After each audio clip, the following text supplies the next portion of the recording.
Hello and welcome to the Powerful Personal Brand podcast, where we give you tips and tricks to help you hack your personal brand for visibility and authority. I am your host, Claire Bahn, and on today's episode, I am going to be discussing five ways to take control of your personal brand today.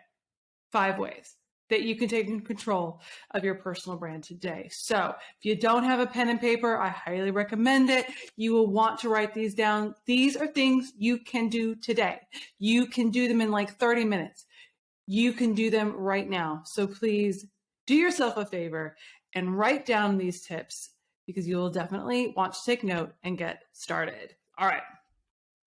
Now, you may have done some of these, you may not have done some of these, but I have a feeling that you probably haven't done at least 3 out of the 5 tips. The first one that is really, really important is you want to get your domain name. That means your website. I highly recommend that it is your full name. So I have clairebahn.com. And if you have a very common name, it might be a little bit more tricky to do, but I recommend going to a domain registrar. I wouldn't bundle it, like go to a Squarespace and bundle it with a website. Just get your domain from a domain registrar, like GoDaddy is just a really big one. Just go and buy it and just have it. You don't need to do anything beyond this. I just want you to go and have it, save it. You may, for when you're going to use it later.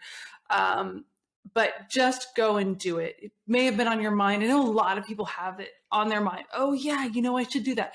There's no time like the present. Go do it right now. It is not really expensive. One tip I will give you is I highly, highly recommend that you get the private domain option. It's a little, checkbox that you're going to tick, and it'll probably be an extra $10 per year. But the reason you want to do it is because if you don't, your personal information will be out in the world. If you go to a website called who.is, you can look up who owns any domain in the world. And if it's private, it'll say that it's hosted or owned by GoDaddy. If it's not private, it'll say that you own it. It'll give your address, whether it's your home address, your work address, your business address, whatever it is, that address will be there. The email that you use to buy that domain and your phone number. Super creepy, and we probably don't want that information out there. So I just wouldn't do it. Private domain, and just go ahead and grab that domain name. Just register it right now. Do not think about what you're going to need to do in the future. Just get it right now. Keep listening to this podcast, and I'll give you other tips. I also have a masterclass that can give you more tips. The link will be in the description box if you're watching this on YouTube, or it'll be in the show notes if you're watching this, if you're listening to this podcast. But I will give you more tips to do with your domain, but don't think about that right now. Just do that. Just do the one thing and get that domain name. So that's number 1. Number 2 is you want to get the same name that you got, that domain that you got. You want to get that same name across every major social media site out there. So again, I have @ClaireBahn at Instagram, TikTok, Twitter, LinkedIn. Claire Bahn is the name. YouTube. I ended up. I have Claire Bahn Group for YouTube. So just go ahead and try to make sure that it matches. If it can't, you can always tweak it a little bit. Like we have a client who is in the venture capital space, so he has VC at the end. We have another client who is a PhD, and we put PhD at the end. So there's many ways that you can do it where you keep the naming convention consistent across all of social media, but you really, really, really want consistency. That is going to be very, very key. So 1, get the domain. 2, go and get that same domain so that it matches across social media. And again, you don't have to do anything more. You just need to own it. You need to register it. And don't lose the passwords, because when you do want to be able to use it, you want that to be available for you. But just go ahead and secure it right now. All right. Number 3 is update your photo. When was the last time you updated your photo? For me, it was probably probably the end of 2019 was the last time I updated my photo, and I recently updated my photo. I did something a little different. I took a recent photo that I was taking of me in the past couple of months, but I had the background removed, and I put a pop of color. I put a kind of a bright pink color. I know, purple's usually my jam, but I decided pink was just really eye-catching, and I did a kind of a bright color. So if you have a very basic background, maybe knock it out and put a bold color behind you. Because if you really think about when you're online, say you're scrolling through Instagram, you're scrolling through Twitter, Facebook, LinkedIn, anything, you see the little profile photo that shows up. And think about if you had a pop of orange behind you, that would really pop. And every time you saw someone with an orange background and dark hair like me, you might be like, oh, I think this might be a post from Claire. So the whole thing is that you want to be very, very identifiable. So take that photo, either get yourself in front of a really cool background. For instance, here in LA, if you go to Paul Smith, it's very everyone's been doing it for the past 5 to 10 years at this point, but there's a really bright pink wall that people do a lot of photos in front of. So that's the kind of thing to do. If you know a really cool bright wall to get a photo in front of, do that. I highly recommend getting a professional photo, but my husband is a pro photographer, so it's a little easier. I got it. But pro photos are really amazing, and they really do make a difference. But just make sure, you look like you. Don't go Photoshop it and be crazy or anything like that. A nice smile is probably the best for everyone. If you don't want to have a big toothy smile, then you can always just have a nice pleasing smile, and make sure to smize with your eyes. So those are going to be the big key things. But I definitely think beyond just having a new photo, have something that has colors that pop. Maybe wear a color that pops, but have something that pops off the photo. Maybe you have bright pink hair. Your pink hair could pop. Whatever it may be, make sure you have something that pops. That way everyone knows that when they're scrolling through the feed, they know kind of what to look for. They're like, oh, if I see that bright orange, I know that it's, this person's photo. That's really what you want. You really want to identify, have someone identify a look with you. Okay, so that is number 3. So again, we went buy your domain, get the same domain name with across social media, and then update your photo with something that pops. Then number 4, update your cover photo. This is another thing that people I can't tell you how many times I see people don't do it. Update that cover photo. It could be a photo of your favorite place. It could be a photo of a beach. It literally could be anything, but if you have a really cool photo of yourself that's maybe kind of landscape, has some extra room, maybe do that. If you have a logo, put your logo on there. Just something that if you have press that you've done, it's amazing if you can say, for a long time, I think I had that on mine. I think I still do. But I know I recently updated mine and I can't remember what it looks like, but I think I have all my press. So it says Forbes and Entrepreneur, and it has all that listed here next to me. But just really, if you think about it, if someone goes to your profile and they're going to look at your profile, whether it's on Twitter or Facebook, you can't do it on Instagram, but Twitter, Facebook, LinkedIn, where you have that cover photo, and obviously for YouTube as well. But you want people to be able to look at it and go, I get what she's about. I get, if I connect with her or him, I'm going to get this type of information. So that's ultimately what you want people to do. So again, the photo and the cover photo really should speak to somebody and kind of give someone a little bit of a glimpse as to who you are with that photo. So that said, I remember I had one client one time I was working with, and she was fixated on having a photo of Manhattan Beach, the Manhattan Beach Pier, because she lived in Manhattan Beach and she loved it, but it wasn't even her photo. It was a generic photo from Adobe stock. I don't really recommend that because it's kind of bland.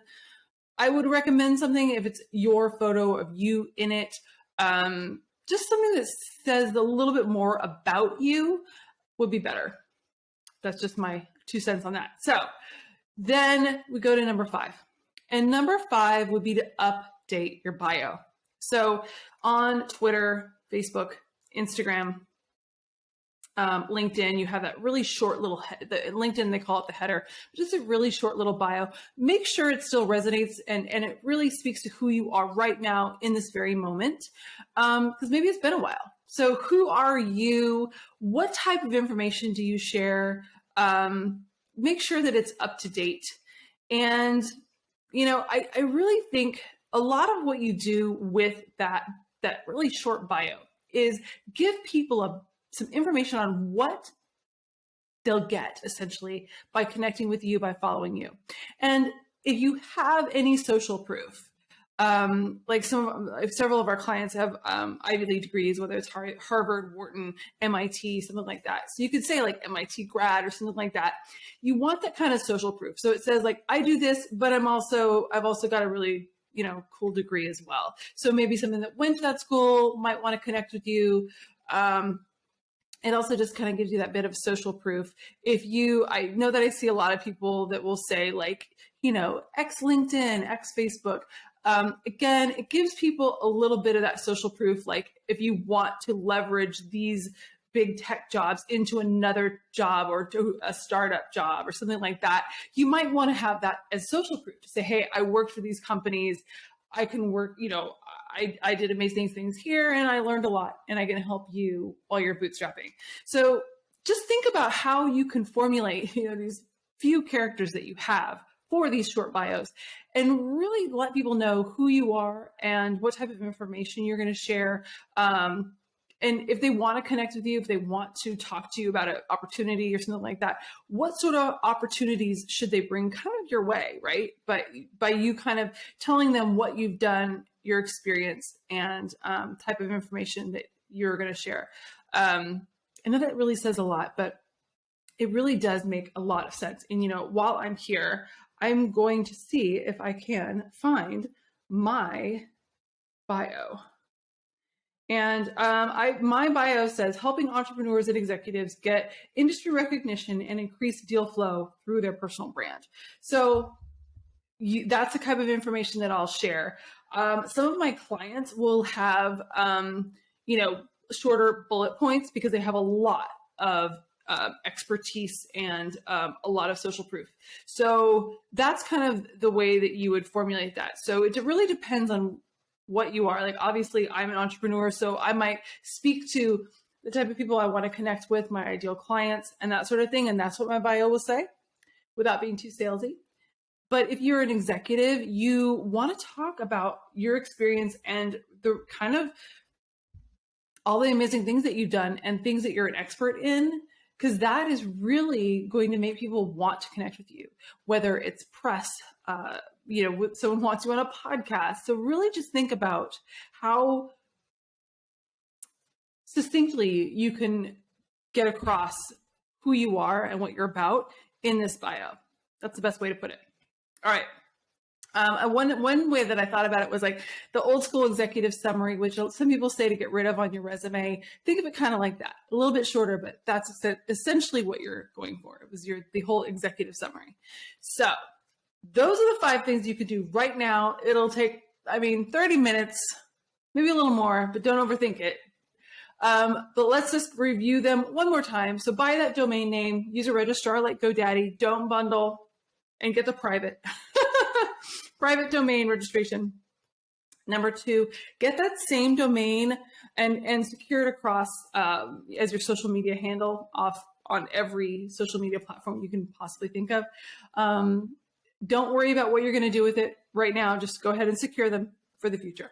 All right, number 3 is update that photo. Get a really good photo that looks like you look today. Don't over Photoshop it. You can wear a pop of color or take out the background and add a pop of color behind you. That's just kind of a cool little trick to really make sure that your profile photo pops on the social media feeds. Number 4 is update your cover photo, because a lot of people don't do it or they really don't put a lot of effort in. So again, if you can add that social proof, like I talked about previously, press that you've done, other things about yourself that really makes people go, this is really an interesting person. I want to connect. So update that cover photo on all the social media platforms that you can. So Facebook, LinkedIn, and Twitter. YouTube if you have it. And update that bio. Make sure that it speaks to who you are right now. If you're an entrepreneur or coach, talk about who you help, who you work with, what type of information that you're going to share. Essentially, the bio it basically is your little, your 30-second pitch or less than a 30-second pitch that says, this is why you should connect with me. This is why you should follow me. So it's very important.